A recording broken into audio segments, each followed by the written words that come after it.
മനസ്സ് ശുദ്ധിയാവാൻ, അമലുകൾ ശുദ്ധിയാവാൻ, അതിനുവേണ്ടിയാണ് തരീഖത്ത്. ഈ തരീഖത്തിൽ ചേർന്ന ഉടനെ ആലിമ്യങ്ങൾക്കൊന്നും തിരിയില്ല എന്ന് പറഞ്ഞ് ആലിമ്യങ്ങളെ ചീത്ത പറയുന്ന തരീഖത്തല്ല. അതുകൊണ്ട് അത്തരം കള്ള തരീഖത്തുകളിലോ കള്ള ശൈഖുമാരുടെ പിന്നിലോ പെട്ടുപോകാതിരിക്കാൻ ഒരു മുറബിയായ ശൈഖിന്റെ സ്ഥാനത്ത് നിൽക്കുന്ന ശൈഖാണ് സയ്യിദുനാ റസൂലുള്ളാഹി സ്വല്ലല്ലാഹു അലൈഹി വസല്ലം തങ്ങളുടെ മേൽ സ്വലാത്ത് ചൊല്ലൽ എന്ന് മഹാന്മാർ നമ്മൾ പഠിപ്പിച്ചിട്ടുണ്ട്. അതുകൊണ്ട് നിങ്ങളെല്ലാം എല്ലാ ദിവസവും കഴിവിന്റെ പരമാവധി സ്വലാത്ത് വർദ്ധിപ്പിക്കണം. മഹബ്ബത്തുർ റസൂൽ, കുട്ടികളെ നിങ്ങൾ വർദ്ധിപ്പിക്കുക. ഖുൽ ഇൻ കുൻതും തുഹിബ്ബൂനല്ലാഹ ഫത്തബിഊനി യുഹിബ്ബുകുമുല്ലാഹ്. അല്ലാഹുവിനെ നിങ്ങൾ പ്രിയം വെക്കുന്നുവെങ്കിൽ അല്ലാഹുവിനെ പ്രിയം വെക്കാതെ കഴിയില്ല.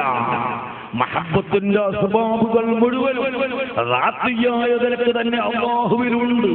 ആ അല്ലാഹുവിനെ പ്രിയം വെക്കാതെ കഴിയില്ല.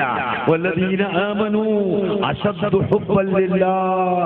മുഅ്മിനീങ്ങളായ ആളുകൾ അല്ലാഹുവിനെ അങ്ങേയറ്റം പ്രിയം വെക്കുന്നവരാണ്. കാരണം ഹുബ്ബിന്റെ അസ്ബാബുകളായ ജമാലും കമാലും ഇഹ്സാനും അതെല്ലാം റാത്തിയായ നിലക്ക് തന്നെ അല്ലാഹുവിനുണ്ട്.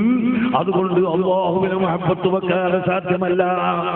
അതേ സമയത്ത് തന്നെ അല്ലാഹുവിന്റെ മഖ്ലൂഖുകളെ കൂട്ടത്തിൽ വെച്ച് ഏറ്റവും അധികം ആ പറയപ്പെട്ട കാരണങ്ങൾ കമാലും ജമാലും ഇഹ്സാനും അതാഇയായ നിലക്ക് അല്ലാഹു സുബ്ഹാനഹു വ തആല കൊടുത്ത നിലക്ക് ഏറ്റവും പരിപൂർണമായി ഉള്ളത് അല്ലാഹുവിന്റെ ഹബീബിലാണ്. അതുകൊണ്ട് തന്നെ അല്ലാഹുവിന്റെ ഹബീബിനെ പ്രിയം വെക്കുക. ഖുൽ ഇൻ കുൻതും തുഹിബ്ബൂനല്ലാഹ്. നിങ്ങൾ അല്ലാഹുവിനെ പ്രിയം വെക്കുന്നുവെങ്കിൽ തീർച്ചയായും നിങ്ങൾ അല്ലാഹുവിന്റെ ഹബീബായ മുഹമ്മദ് നബിയെ പ്രിയം വെക്കുമല്ലോ. അല്ലാഹുവിന്റെ ഹബീബിനെ പ്രിയം വെക്കുമ്പോൾ നിങ്ങൾ അല്ലാഹുവിന്റെ ഹബീബിനോട് തുടരണം എന്നാണ് ഖുർആൻ പഠിപ്പിക്കുന്നത്. അതുകൊണ്ട് SSFന്റെ വിദ്യാർത്ഥികളോട്, SYSന്റെ വിദ്യാർത്ഥികളോട്, യുവാക്കളോട് എല്ലാം എനിക്ക് പറയാനുള്ളത് മഹബ്ബത്തുർ റസൂൽ നമ്മുടെ ഹൃദയത്തിൽ ഊട്ടിയുറപ്പിക്കണം. എപ്പോഴും SSF സിന്ദാബാദ് എന്ന് 3 വട്ടം വിളിച്ച് നിങ്ങൾ നിർത്തുമ്പോൾ സല്ലല്ലാഹു അലാ മുഹമ്മദ് സല്ലല്ലാഹു അലൈഹി വസല്ലം എന്ന ഒരു സലാത്തോട് കൂടി നിങ്ങൾ നിർത്തുക. SSF സിന്ദാബാദ്, SSF വളരട്ടെ എന്നൊക്കെ പറഞ്ഞ് അവസാനിപ്പിക്കുമ്പോ ഒരു സലാത്ത് അല്ലാതെ നിങ്ങൾ നിർത്തണ്ട.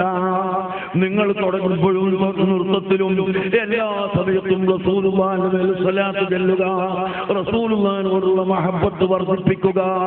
അതാണ് അഹ്ലുസുന്നത്ത് വൽ ജമാഅത്ത്, അതാണ് ദീനുൽ ഇസ്ലാം.